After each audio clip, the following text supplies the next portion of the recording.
leadership has to do with responsibility and being responsible to the community and giving back. Not only giving back, but giving to the community, because if you don't give, it cannot survive and it won't go on. Our culture, not just our culture, but all cultures will die without them being replenished from our community and from our own people. One of the things we often hear from foundation partners in the larger cities is that there's no infrastructure in the San Joaquin Valley. How do we fund it if there's no infrastructure? Well, there is infrastructure if you look for it. Some of the most resilient and resourceful organizations are small and mid-sized nonprofits that are working and led by people of color for communities of color in the San Joaquin Valley. And that's what our initiative has been about strengthening. An investment in small nonprofits gives you more bang for your buck. And we hope that you will continue to invest in us and everyone else in the Valley, because all of us are extremely priceless.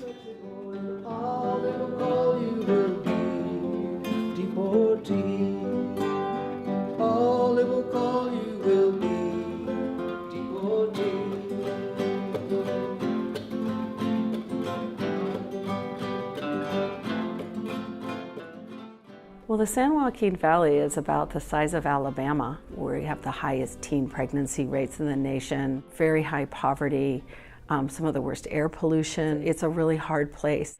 But one of the really striking things about working there is people in communities that are really self-made. I grew up in the San Joaquin Valley since I was 5 years old. My parents are originally from Mexico, and we came many years ago to pick cotton until we got deported. I grew up in labor camps, and I grew up out there in the fields.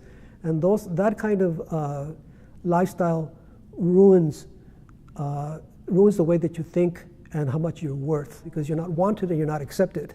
In order for us to save the history, we have to advocate for a community that had been disenfranchised for decades. And that's a whole different thing, but really in the end, that's also the story of Filipino Americans. These foundations collectively invested $1.6 million in ACTA's program over 7 years. And each year we worked with about 7 organizations to make capacity building grants, to provide direct coaching, tailored consultancies to help them with their next indicated level of growth. And it was self-determined. And the idea was, these are the investment partners, and ACTA is here to help do future thinking together. When we first started, this whole area was just dirt lot. We wanted to build this temple to help the community to improve the quality of life here. Through the ACTA, we were able to start the whole thing. The building wasn't here. Every penny that we got from ACTA, we all used it to put in the truss, the roof, and everything else. So that's why I always said that ACTA really put the roof on our community.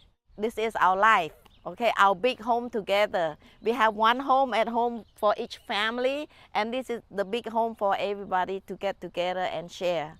I see the value of the temple as being tremendous to multi-generations. For the elder generation, such as my parents and other leaders in the community, it's really about having a home to practice their culture, practice everything that they lost in their homeland. For the middle generation, of which I am, it's really a place to learn about identity, tradition, language, and culture. And then for the younger generation, it's really a place to uncover the potential of what you can leave as a legacy, but also just having a better understanding of where you come from and where you're going. It's really a place of refuge in a lot of ways.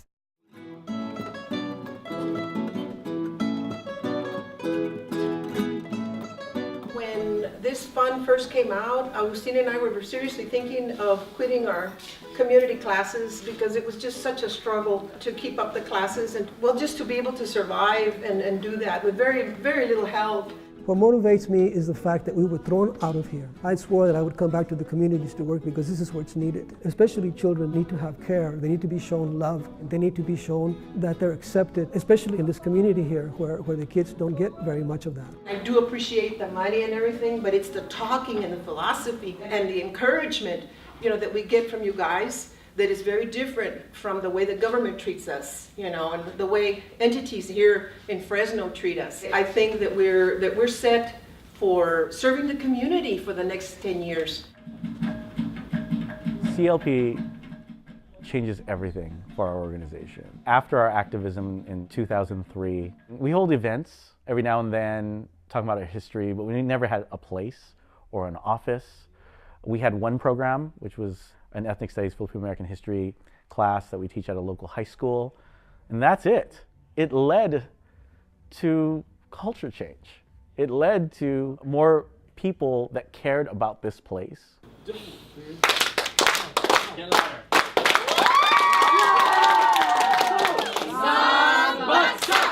It's a long-awaited center for the community, I guess you can say. Like when I say center, I mean like the middle. It's like this is where we meet.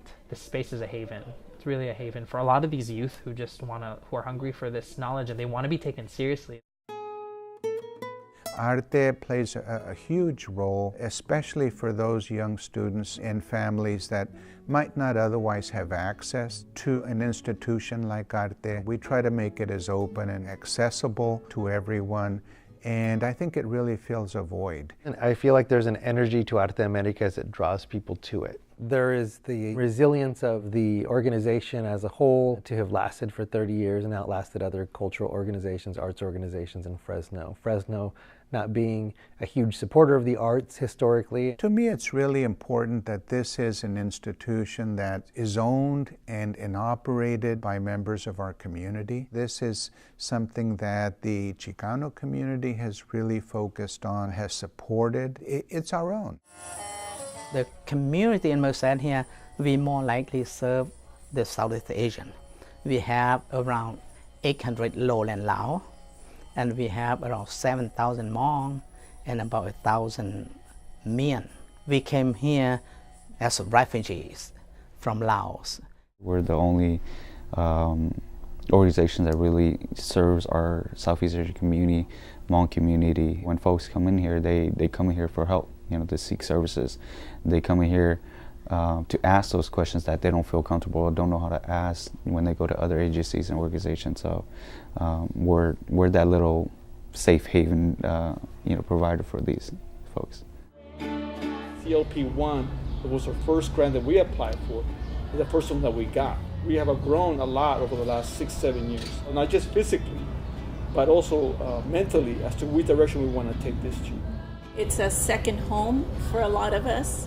It's a safe place for a lot of the kids. For me, it's a place to see a lot of these kids grow up and appreciate, to learn and love their culture, and a place where it encourages them to grow as a person and feel empowered. These weren't groups that were broken.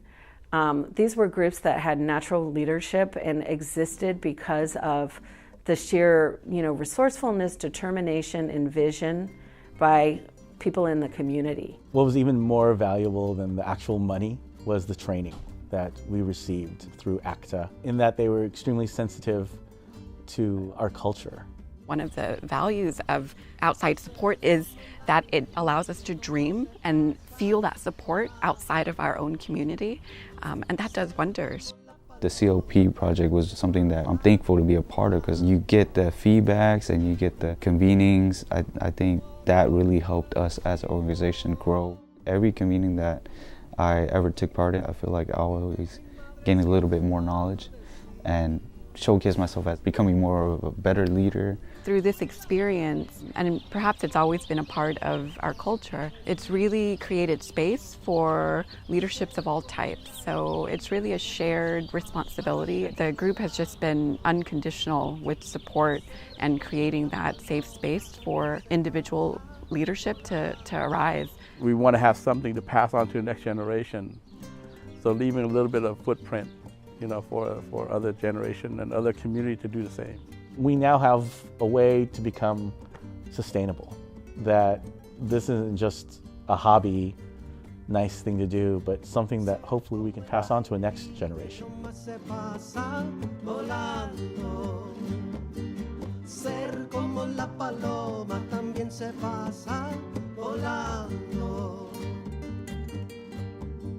Y ahora que ya soy grande, esas palabras